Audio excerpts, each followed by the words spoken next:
Proceed tayo sa second checkpoint. Yan, traffic na.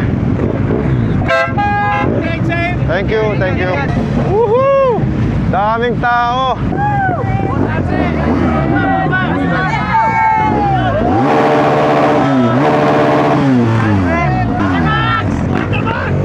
Hindi ito kasama sa checkpoint o sa event. Pupuntahan lang namin yung isa sa pinakamalaking mosque. Alamin natin yan, guys. Ganda ng lugar, oh. Kita niyo ba yan?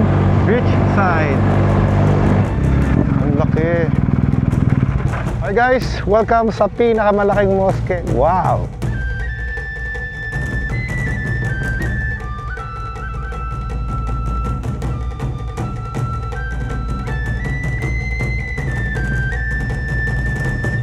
Ayan guys, papasok kami sa magandang mosque dito sa Maguindanao. Jay's Performance, ang nag-iisang nagpapalakas sa makina ng BMW at ang pinakamalupit na hepe.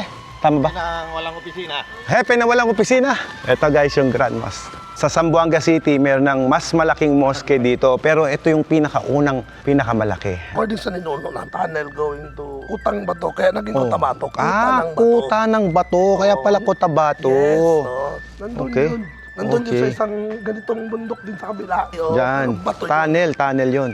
Bato yun. Inopen ng tourism dati, hindi lang nila na-maintain kasi nagtutubig sa loob. Oh, next time, alam niyo na kung bakit naging Cotabato, sir, no? Karugtong ng kuweba na po yan. Lalabas ka nandun sa may Pisil. Pantawan. Ayun.